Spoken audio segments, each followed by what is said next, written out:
जी students, topic हमारा continue है accounting equation. और अकाउंटिंग इक्वेशन में हमने अब तक के क्वेश्चन में इफेक्ट्स ऑफ ट्रांजैक्शंस पढ़े। जो फर्स्ट टॉपिक है इफेक्ट ऑफ ट्रांजैक्शन, ये इतना इम्पॉर्टेंट है कि हमारे आगे आने वाले जितने भी चैप्टर्स होंगे उसके लिए बहुत हेल्पफुल होंगे। अगर हमें किसी स्टूडेंट को इफेक्ट ऑफ ट्रांजैक्शन पता है, इन्फॉर्म करना आता है, उसको पता है कि हाँ भाई इस ट्रांजैक्शन का ये इफेक्ट होगा, तो उसके लिए आगे की अकाउंटिंग बहुत इजी है, आसान है। लेकिन अगर इफेक्ट ऑफ ट्रांजैक्शन इन्फॉर्म करना नहीं आता है, बताना नहीं आता कि भाई इसका इफेक्ट क्या पड़ेगा, ट्रांजैक्शन में क्या इफेक्ट हुआ है, तो फिर प्रॉब्लम हो सकती है। तो इसीलिए अगर देखें इस टॉपिक को हम लोग मज़ीद जो है वो कंटिन्यू करते हैं। तो आज वाले इस क्वेश्चन में कंटिन्यू करते हैं। पहले कॉलम्स ड्रॉ कर लीजिए दोनों साइड पे और क्वेश्चन को सॉल्व करने से पहले, और अब इसको ज़रा क्वेश्चन सॉल्व करते हैं, स्टार्ट करते हैं। During the month of March of the current year, Mr. Yamin, a business consultant, completed the following transaction. Mister Yamin ने अपने एक बिज़नेस की कुछ ट्रांजेक्शन्स कंप्लीट किए हैं, वो आपको गिवन है। ज़रा इसको वन बाय वन पढ़ते जाते हैं और इसका इफेक्ट ऑफ ट्रांजेक्शन सॉल्व करते जाते हैं इन दोनों पे, एसेट साइड पे, लायबिलिटी पे, ऑनर इक्विटी पे। March 1, Yamin started his business with the cash investment rupees 50,000. Owner mister Yamin ने कारोबार शुरू किया और बिज़नेस में कैश इन्वेस्टमेंट किए 50,000 की। ऑनर ने कारोबार में क्या प्रोवाइड किया? कैश। और कैश हमारे बिज़नेस का एसेट है, और प्रोवाइड करने वाला कौन? मिस्टर यामीन, ऑनर। तो इससे इक्विटी भी ऑनर की बढ़नी चाहिए। जो प्रोवाइड करेगा वही इसी का क्लेम बढ़ेगा। अगर सपोज़ करें बिज़नेस का एसेट्स क्रेडिटर प्रोवाइड करता है, आउटसाइडर प्रोवाइड करता है, जिसको आपने किसी से उधार पे परचेज़ की होती, तो फिर क्लेम भी क्रेडिटर का होता। तो राइट नाउ अभी अगर देखें तो इस बिज़नेस में ऑनर ने कैश इन्वेस्टमेंट किए, तो इससे कैश में भी इजाफा हो गया 50,000 रुपये का, और ऑनर क्लेम में भी इजाफा हो गया। लायबिलिटी पे नो इफेक्ट। तो फर्स्ट ट्रांजेक्शन को देखें, इस तरह सॉल्व करेंगे। डेट March 1 लिखेंगे, कैश में प्लस करेंगे 50,000, और कैश के साथ ऑनर इक्विटी में प्लस करेंगे 50,000। कैश में भी इजाफा हो गया, ऑनर इक्विटी में इजाफा हो गया। कैश भी increase and honour equity increase. March 2, bought rupees 2,000 supplies for his office. Supplies purchase की हैं, ख़रीदी हैं, और ये मेंशन नहीं कर रहे कैश पे परचेज़ किए हैं या ऑन क्रेडिट परचेज़ किए हैं। तो ऑब्वियसली आपने ऑन कैश परचेज़ की होंगी। आपने बिज़नेस के लिए सप्लाइज ख़रीदी हैं, ऑन कैश ख़रीदी होंगी। तो हमारे बिज़नेस में क्या आया? एक न्यू एसेट आया, सप्लाइज। सप्लाइज में इजाफा हो गया और कैश कम हो गया। सॉल्व करने के लिए क्या करेंगे? डेट सेकंड लिखेंगे, जिस चीज़ को परचेज़ किया उसका एक अलग से कॉलम मेंशन करें, बनाएं। क्या परचेज़ किया है? सप्लाइज परचेज़ की है। तो हमारे कारोबार में बिज़नेस में एक न्यू एसेट आया, सप्लाइज कितने की आई? 2,000 की। सप्लाइज कारोबार में एक एसेट बढ़ गया और एक एसेट कम हो गया। कौन सा एसेट बढ़ गया? सप्लाइज। और कौन सा एसेट कम हो गया? कैश। कैश माइनस करने के लिए क्या यूज़ करते हैं? ब्रैकेट। इक्वेशन में जब भी किसी चीज़ को माइनस करना हो या अकाउंटिंग में, तो हम ब्रैकेट की साइन यूज़ करते हैं। सप्लाइज बढ़ गया और कैश कम हो गया, एक एसेट आया और एक एसेट चला गया।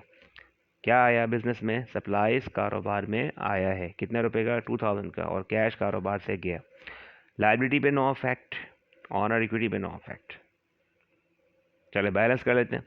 लाइन लगाएं, पहले लाइन ड्रॉ करें दोनों साइड पे, और ब्लैक पेन से बैलेंस यूज़ कर लीजिएगा।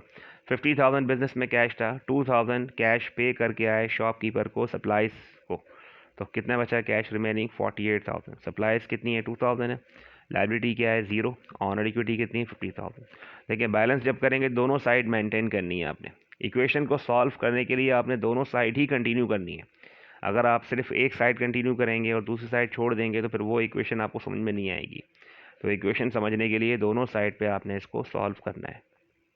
नेक्स्ट कहते हैं March 3, paid rupees 8,000 rent for the month of March for the office. हमने अपने बिजनेस का मार्च का रेंट पे किया है 8,000। तो जिस चीज़ का आपने रेंट पे किया तो ऑब्वियसली आप इसका बेनिफिट यूज़ कर रहे हैं। आपने शॉप किराए पे लिए, ऑफिस आपने किराए पे लिया हुआ है, उस जगह का आपने रेंट पे करना है। और रेंट वो चीज़ है कि जिसमें हमने ऐसा नहीं कि हमने बिज़नेस के लिए कोई एसेट ख़रीदा हो या कोई एसेट आया हो, कोई फिज़िकल चीज़ आई नहीं है कारोबार में। हाँ, बिज़नेस से पैसे गए ज़रूर हैं 8,000, लेकिन उस जो 8,000 पैसे गए हैं वो हमारे बिज़नेस का रेंट एक्सपेंस है।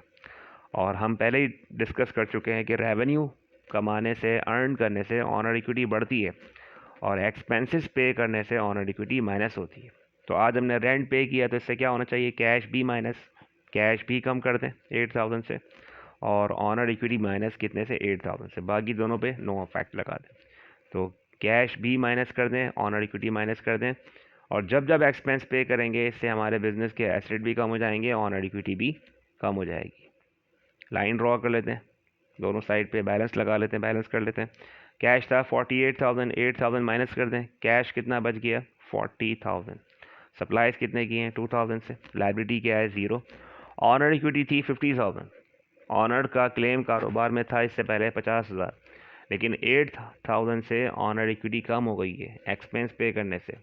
तो अब ऑनर क्लेम बिजनेस में कितना है 42,000, और दोनों साइड चेक करनी है कि बैलेंस है कि नहीं है, ज़रा चेक कर लेते हैं। Now the cash is ₹40,000 and supplies is 2,000। तो 40,000 प्लस 2,000 प्लस कर लें, कितना होगा ये होगा आपके पास 42,000। दोनों साइड का आंसर इक्वल है। मार्च 5 में कहते हैं परचेज ऑफिस इक्विपमेंट फॉर ₹18,000। 18,000 का ऑफिस इक्विपमेंट परचेज किया, हासिल किया। This amount was to be paid in 3 equal installments at the end of March, April and May। जो 18,000 है इक्विपमेंट परचेज किया, इस अमाउंट को हम लोग 3 इक्वल इंस्टॉलमेंट में पे करेंगे। मार्च में पे करेंगे, अप्रैल में पे करेंगे, मई में पे करेंगे। सपोज करें मार्च, ये क्वेश्चन में जो मार्च मंथ ऑफ गिवन है, तो मार्च की 5 को परचेज़ किया आपने। अब ज़रा ये बताएं कि अगर हमने इंस्टॉलमेंट पे चीज़ परचेज़ की है, उसकी हमने पेमेंट तो नहीं की होगी हमने उसको। इंस्टॉलमेंट पे ख़रीदने का मतलब ये है कि हमने उससे प्रॉमिस किया है कि हम आपको इसके पैसे अदा करेंगे इन फ्यूचर, कुछ कुछ करके, थोड़े थोड़े करके पैसे।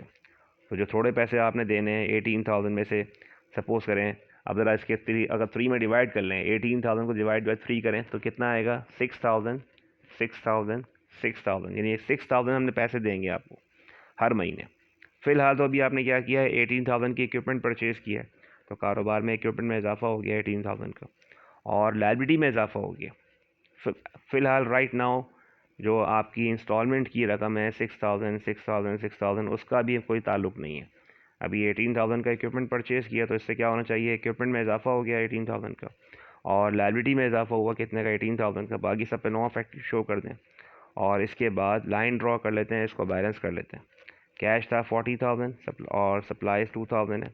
ऑफिस इक्विपमेंट कितना है 18,000 है, और लायबिलिटी कितनी है 18,000। बैलेंस कर लें इसको। तो इक्विपमेंट को हमने ऑन क्रेडिट परचेज़ किया है, यानी उसका हमने इंस्टॉलमेंट पे अमाउंट डिवाइड करवा ली है। तो फ़िलहाल जिस दिन हमने मार्च 5 को परचेज़ किया तो अभी हमने उसको ऑन क्रेडिट पे शो कर दी है। हाँ, जिस दिन इसकी हम लोग इक्विपमेंट की इंस्टॉलमेंट पे करेंगे तो उस दिन इसकी लायबिलिटी कम हो जाएगी। मार्च 16 में कहते हैं receipt from consultation services 20,000। Consultation services performed किए हैं और पैसे रिसीव किए हैं कितने 20,000। इससे कारोबार में क्या होना चाहिए, कैश में प्लस हो गए। कारोबार में बिजनेस में कैश आया, कितने रुपए आया 20,000। और कंसल्टेशन सर्विसेज पर ऐसे अर्न करके रेवेन्यू कमा के इससे ऑनर इक्विटी बढ़नी चाहिए। तो ऑनर इक्विटी में कितना इजाफा हो गया 20,000। जब जब रेवेन्यू अर्न करेंगे इससे ऑनर इक्विटी बढ़ जाएगी। चले लाइन ड्रॉ कर लेते हैं और बैलेंस कर लेते हैं। कैश था 40,000, 20,000 प्लस करें, पैसे रिसीव किए और रिसीव करने से कैश बढ़ना चाहिए, तो कैश को प्लस करने कितना हो गया 60,000। सप्लाईज 2,000 है, इक्विपमेंट 18,000 है, लाइबिलिटी 18,000 है। ऑनर इक्विटी अगर देखें पहले 42,000 थी, 20,000 प्लस कर लें कितना होगा ये 62,000, यानी ऑनर इक्विटी में इजाफा हो गया। मार्च 30 में कहते हैं payment of salary to the assistant ₹4,000। Salary की पेमेंट की गई है किसको, असिस्टेंट को, कितने की 4,000 रुपीज़ की। तो सैलरी पे करने से क्या होना चाहिए, सैलरी पे करने से कैश भी कम होना चाहिए, ऑनर इक्विटी भी कम होनी चाहिए। तो यहाँ से कैश माइनस कर दें 4,000 से, और ऑनर इक्विटी माइनस कर दें 4,000 से। अब बैलेंस कर लेते हैं। कैश था 60,000, 4,000 माइनस करें कितने बचे 56,000, एंड बाकी बैलेंस वैसे ही कॉपी करते जाएं 62,000 ऑनर इक्विटी थी, 4,000 माइनस कर दें कितना बचा 58,000। मार्च 31 में कहते हैं paid the first instalments on equipment. देखिए आगे अमाउंट नहीं लिखा हुआ, अमाउंट मिसिंग है, और वो इसलिए मिसिंग है कि एग्ज़ामिनर चाहता है कि आप ये अमाउंट ख़ुद हासिल करें, ख़ुद मालूम करें, समझें इसको और सॉल्व करें।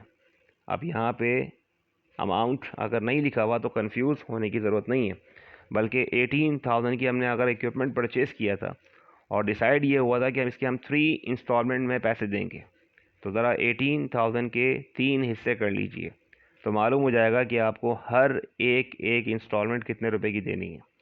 फ़िलहाल अभी हम मार्च में हैं, तो हमें 1 महीने की पेमेंट इंस्टॉलमेंट देनी है, तो ज़रा 18,000 को डिवाइड बाई 3 करें, 6,000, 6,000 एंड 6,000। तो फ़िलहाल में जो फर्स्ट इंस्टॉलमेंट है वो कितने की है, 6,000 पेमेंट कर दी आज। जब पैसे दे दिए तो इससे कैश भी minus and liability minus, creditor को पैसे दे दिए जिससे इंस्टॉलमेंट पे इक्विपमेंट परचेज़ किया था, पैसे दे दिए, इससे 6,000 से कैश माइनस लायबिलिटी माइनस, इसका बैलेंस कर लेते हैं। तो आखिर में 56,000 कैश था, 6 माइनस कर दें कितने रहेगा, 50,000, और लायबिलिटी थी 18,000, 6 कम कर दें कितने रहेगा, 12,000। और अभी जो पेज एंड हो गया तो नेक्स्ट पेज पे इसको ट्रांसफ़र कर देते हैं बैलेंसेस को और इसको सॉल्व कर लेते हैं। तो सबसे पहले नेक्स्ट जो 31 है उससे पहले सॉल्व करने से पहले यहाँ पे लिखेंगे बैलेंस। कैश था 50,000, supplies 2,000, equipment liability 12,000, honour equity 58,000। तो पहले बैलेंस ट्रांसफ़र कर देते हैं नेक्स्ट पेज पे और अब इसको सॉल्व कर लेते हैं। Receipt from the services rendered during the last 2 weeks ended March 31st amounted to rupees 15,000. Last 2 weeks में पैसे मज़ीद अर्न किए बाय प्रोवाइडिंग सर्विसेज। हमने सर्विसेज प्रोवाइड करके पैसे अर्न किए, पैसे कमाए, रिसीव किए। जब पैसे रिसीव कर लिए, कमा लिए, तो इट मीन्स कि हमारे रेवेन्यू में इजाफा हो गया। क्या रिसीव किया है, कैश रिसीव किया है, तो इससे क्या होना चाहिए, कैश में भी इजाफा होना चाहिए और ऑनर इक्विटी में इजाफा होना चाहिए। कैश में कितना इजाफा होना चाहिए, 15,000 का, और ऑनर इक्विटी में कितना इजाफा होना चाहिए, 15,000 का। तो कैश भी प्लस कर लेंगे, ऑनर इक्विटी प्लस कर लेंगे और इसके बाद बैलेंस कर लेते हैं। पहले कैश था 50,000, 15 प्लस करें, यहाँ पे कितना होगा ये 65, और 65,000 ऑनर इक्विटी प्लस कर लें 58,000 से 15 प्लस करें कितना होगा ये 73,000।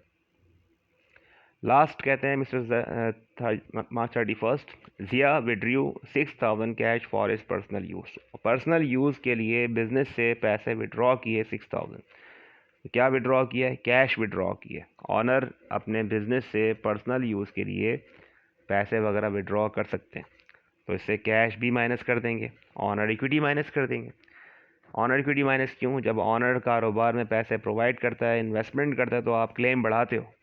तो आज ऑनर ने बिज़नेस से पैसे निकाले, इससे कैश भी कम कर देंगे, ऑनर इक्विटी भी कम कर देंगे। तो कैश भी माइनस कर दें, शो कर दें यहाँ पे, और ऑनर इक्विटी माइनस कर दें और बैलेंस कर लेते हैं। और बैलेंस देखें 65 कैश था, 6 कम करें कितने रहेगा 59,000। ऑनर इक्विटी माइनस कर दें 73 था, 6 माइनस कर दें कितने 6।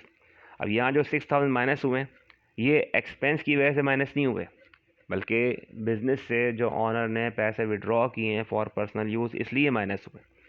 यानी जब ऑनर अपने बिज़नेस से पर्सनल यूज़ के लिए पैसे विड्रॉ करता है तो भी ऑनर इक्विटी माइनस होती है। और जब किसी चीज़ की अगर आपने एक्सपेंस पे किया है, सैलरीज पेमेंट की है या रेंट एक्सपेंस पे किया है, तो भी ऑनर इक्विटी माइनस होती है। At the and balance count कर लें तीनों एसेट साइड पे और यहाँ दोनों काउंट कर लें, तो दोनों साइड के आंसर मैंने काउंट कर लिए 59,000 प्लस 2 प्लस 18 कितना होगा ये 79,000 इस साइड का आंसर, और इन दोनों को प्लस करें इस साइड का भी आंसर कितना है 79,000। और घर से ये आपका एक तरीके से होमवर्क है, क्वेश्चन को सॉल्व करना चाहें इस क्वेश्चन को सॉल्व कर सकते हैं। नेक्स्ट क्लास में ही हम ये क्वेश्चन डिस्कस करेंगे।